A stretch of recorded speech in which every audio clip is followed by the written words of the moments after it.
Mon cher Bruce, ce matin, eh oui, j'invite une jeune femme qui s'appelle Diane, comme dans la mythologie grecque. Et là, pour le coup, elle incarne un personnage historique de l'histoire de France. Elle a 30 films à son actif et elle peut passer aisément d'un grand succès hollywoodien à un film d'auteur. Elle est allemande et elle habite en France, donc il n'y a aucune logique dans sa carrière, mais c'est une instinctive et c'est mon invité. Sur Europe 1 ce matin, Diane Kruger, bonjour. Bonjour. Vous incarnez Diane, la reine. Pas n'importe quelle reine, celle qui s'est fait décapiter Ouais. pendant la Révolution française. Les Adieux à la reine, un film de Benoît Jacquot. Les Adieux à la reine, c'est un film où vous incarnez une femme seule, Oui, donc Marie-Antoinette. évidemment. Et oui, donc c'est les 3 derniers jours de sa vie à Versailles, le 14, 15, 16 juillet Mhm. 89, 1789. Et puis voilà, donc c'est le 14 juillet, le film commence et Marie-Antoinette, elle n'a pas encore entendu que la Bastille était prise.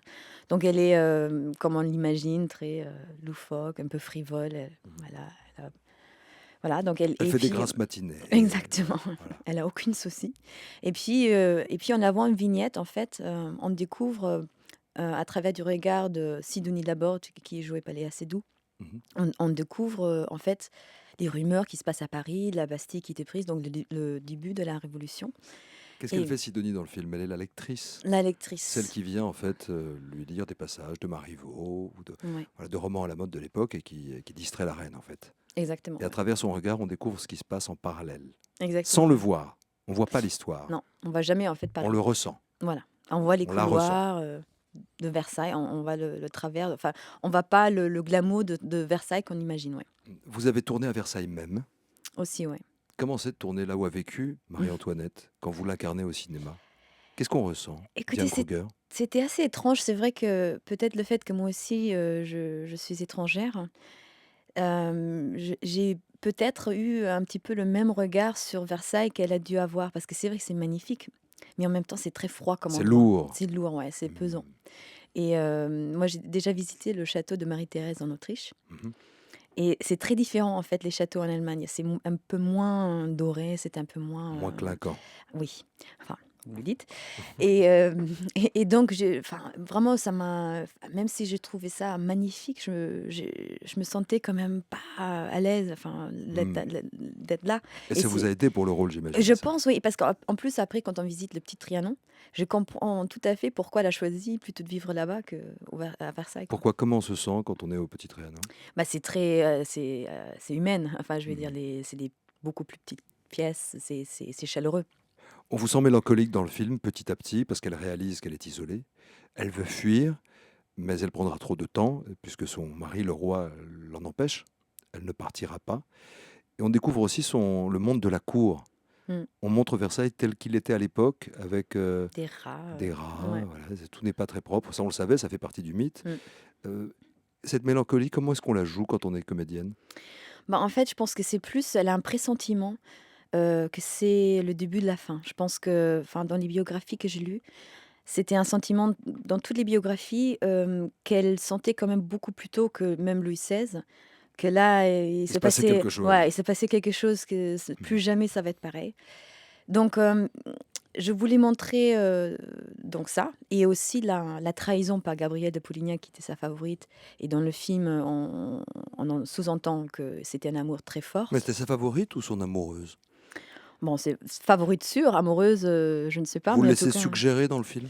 Oui, parce que en fait, on s'en fout limite s'ils ont couché ensemble ou pas, mais en tout Ouais. cas, Il s'est passé quelque chose, en tous ils les cas, vont dans la tête et dans le cœur. exactement, Ouais. ouais. Mhm. Et donc la trahison de Gabrielle, qui préfère de fuir la France au lieu de rester, donc avec Marie-Antoinette, c'était quelque chose, je pense, que vraiment très, très dur pour Marie-Antoinette.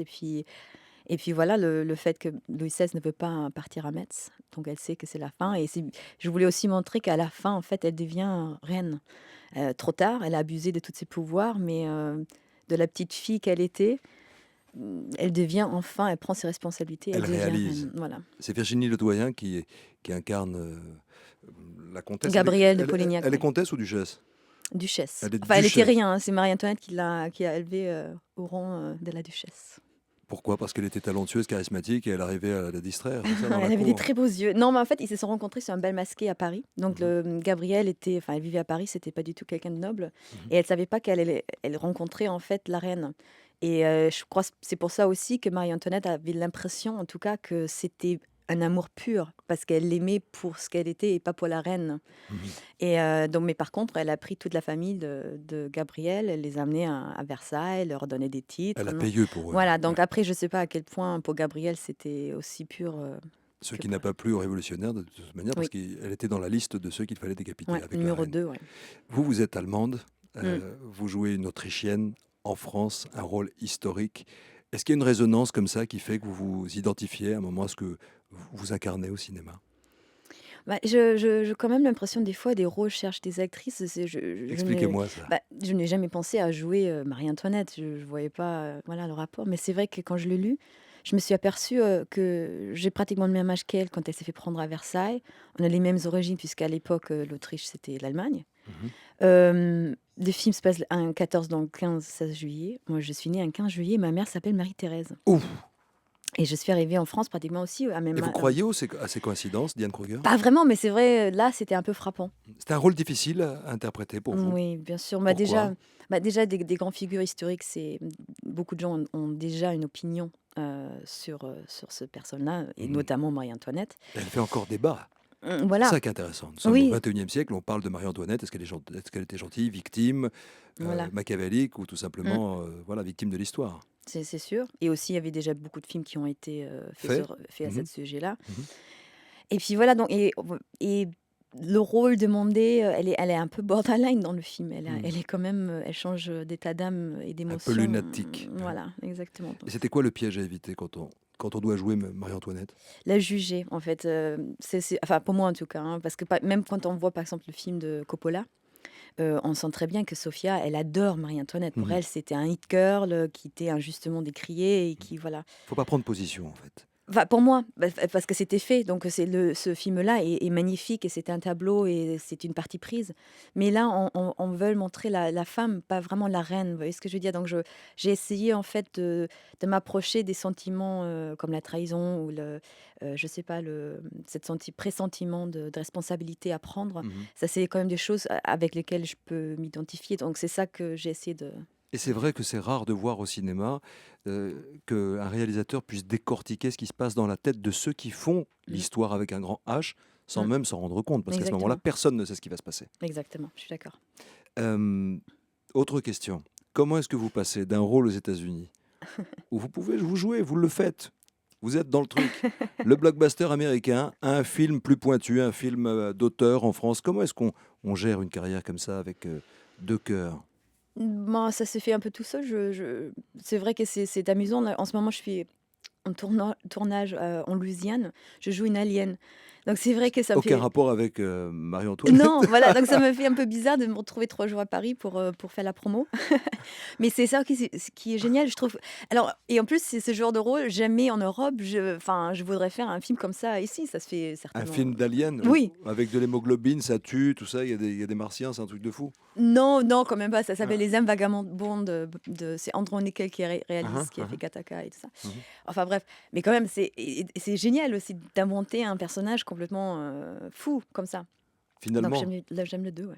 finalement, c'est vous le mystère et la clé de voûte de la relation franco-allemande. Voilà, c'est ça, C'est pas Angela Merkel. exactement. Est-ce qu'ils vous ont honoré, vos compatriotes allemands, quand vous allez en Allemagne? Ils vous donnent des prix, ils sont fiers de vous? Comment ça se passe? J'ai eu pas mal de prix, ouais, j'ai eu un Bambi, qui est Mhm, genre l'équivalent, du César, je pense, mhm. la Caméra d'or. En fait, j'ai un peu de mal à juger comment je suis aperçue là-bas parce que je suis rarement, en fait, Vous vivez en France, en France et aux États-Unis principalement, oui. aussi. Mhm, mhm, Mais c'est vrai que mais évidemment, ma mère, elle est très fière. mhm. Donc c'est vous et Karl Lagerfeld, les deux ambassadeurs en France, en tous les cas. Et Heidi Klum, Ah, ouais. pardonnez-moi. Ah, elle est Elle très... habite en France, Heidi Klum? non, c'est vrai, en Ah ouais, France, ouais, ça ouais. c'est... Merci Diane Kruger, vous incarnez Marie-Antoinette au cinéma, les derniers jours de Marie-Antoinette à Versailles. Le film est intitulé Les adieux à la reine. Il sort ce mercredi, réalisé par Benoît Jacot, avec Léa Seydoux, Virginie Ledoyen, Xavier Beauvois, entre autres, et vous, Diane Kruger. Merci beaucoup et bonne journée. Merci à vous.